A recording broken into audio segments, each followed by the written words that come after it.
Oke, sekarang kita bisa lanjut ke nomor 11. Soalnya pesan tersirat dari paragraf 1.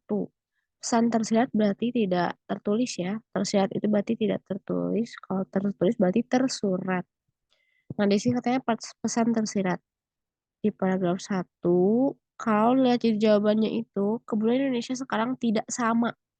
Kata tidak sama dengan yang dahulu. Oke. Nah, di sini kita bisa lihat kenapa bisa dikatakan tidak sama karena adanya kata perubahan ya. Adanya kata perubahan. Perubahan ini terjadi karena adanya atau pengaruh unsur-unsur globalisasi. Makanya jawabannya perubahan. Kebudayaan Indonesia sekarang tidak sama dengan yang dahulu karena tadi adanya perubahan itu.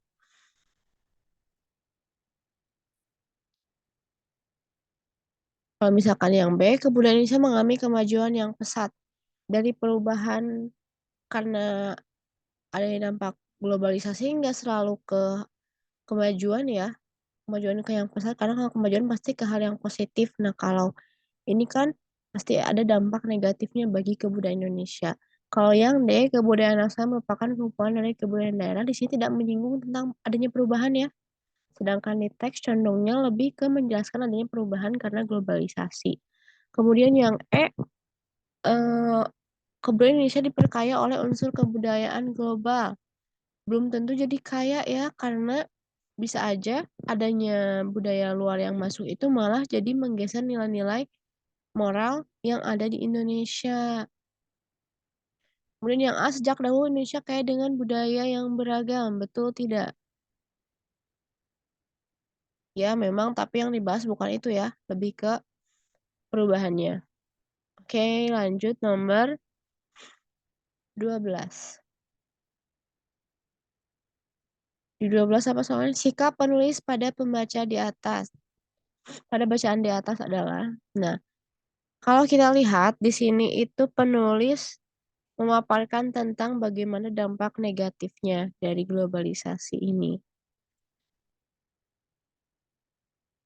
Nih, Kak, dia bilang di sini dampak lain globalisasi adalah perkembangan teknologi canggih.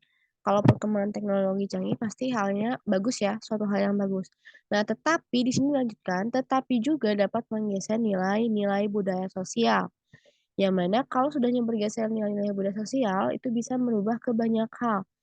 Untuk contoh kecilnya mungkin apa tuh budaya berpakaian ya, yang semula kayak Indonesia lebih ke tertutup gitu, sopan tertutup, tapi dengan adanya masuknya budaya asing, dengan model-model pakaian yang terbuka, sehingga bisa menggeser nilai-nilai budaya sosial yang semula terlihat lebih baik daripada adanya perubahan itu sendiri. Nah, gitu. Kemudian dari situ kita bisa lihat kalau di sini ada keprihatinan dari penulisnya. Prihatin tuh tidak selalu berkaitan dengan hal yang menyedihkan ya, tapi bisa juga kewaswasan. Nah, di sini ada kewaswasan juga dari penulisnya. Makanya jawabannya itu prihatin.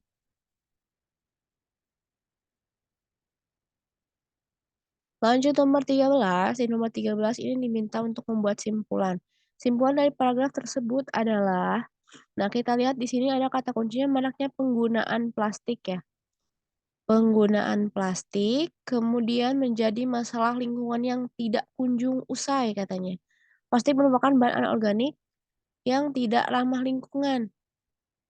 Anorganik, tidak ramah lingkungan. Nah, kenapa bisa tidak ramah lingkungan? Disebabkan sifat plastik yang tidak mudah hancur, tidak mudah hancur dan terurai oleh tanah sehingga plastik ini tidak ramah lingkungan. Butuh ratusan tahun hingga plastik terurai dalam tanah. Ingat kalau simpulan harus ada keseluruhannya ya. Nah, dan yang ada di semua poin ini itu ada di C. Penggunaan plastik semakin marak menjadi masalah lingkungan karena butuh beratus-ratus tahun hingga plastik terurai dari tanah. Ini kan ada ya di bawahnya. Jadi dari awal sampai akhir ada di C. Lanjut nomor 14. Di 14, simpulan isi kutipan teks tersebut. Kira-kira apa nih simpulannya? Di sini simpulan isi kutipan teks tersebut adalah, nah, oke, kita lihat di teks ini ngebahas tentang hujan deras. Hujan deras sejak pukul 9 sejumlah lokasi di Bandung terendam banjir. Jadi dari hujan deras ini menyebabkan terjadinya banjir. Akibatnya kemacetan lalu lintas terjadi. Kemudian, nah, kalau lihat simpulan di sini kita lihat yang A, pemerintah telah mengantisipasi musibah banjir. Tapi kan kalau yang A tidak dijelaskan ya, tidak dijelaskan kalau pemerintah ini mengatasi, belum ya, baru ada pemberitahuan kalau emang terjadi banjir. Kemudian yang B, hujan mengguyur Bandung sejak kemarin pagi. Ini tidak lengkap. Yang C, antrian kendaraan penyebab kemacetan lalu lintas. Kan gak cuman, bukan penyebab lalu lintas ya. Penyebabnya karena banjir tadi kan, yang bikin macet itu. Nah, tepatnya itu yang D, hujan deras menyebabkan banjir dan macet. Terendam banjir, kemudian, nah, sini ada kemacetan. Jadi kemacetan ini juga ditimbulkan karena banjir tadi, hujan hujan derasnya. Kemacetan membuat kendaraan menumpuk. Ini juga tidak bisa dijadikan simpulan karena tidak membahas tentang banjirnya juga. Makanya jawabannya yang D. Oke, lanjut nomor berapa? 15. Gagasan dalam kalimat satu dapat diungkapkan melalui kalimat. Nah, jawabannya itu yang E. Kenapa yang E? Di kalimat satu dibahas bahwa sudah sebulan lebih ya. Sudah sebulan lebih. Berarti belum jauh gitu. Kalau misalkan yang A, ada kata sejak bulan lalu. Sejak bulan lalu belum tentu dia sekarang yang nulis itu posisinya di bulan selanjutnya tapi belum begitu jauh gitu. Kebayang nggak? Ya kurang lebih gitu ya. Kemudian ada kata mengurusi. Mengurusi di sini itu eh tepatnya itu harusnya bukan mengurusi tapi mulai sibuk gitu ya. Mulai sibuk dengan aktivitas pelajaran. Makanya salah. Yang B juga sama, selama sebulan lebih, bukan selama sebulan lebih ya, harusnya sudah sebulan lebih.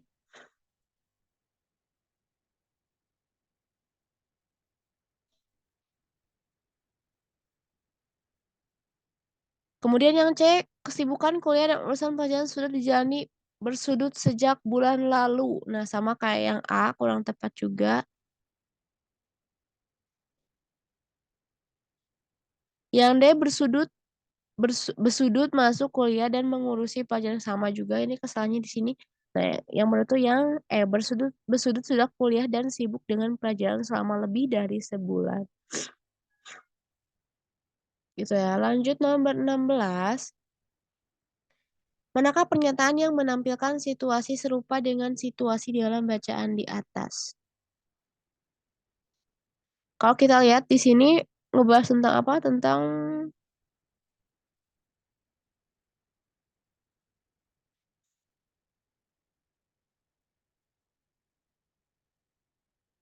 jawabannya itu yang C, seorang anak desa lama sekolah di luar negeri dengan beasiswa dan kembali untuk membangun desanya. Ya, karena di sini bersudut juga sama mendapatkan beasiswa.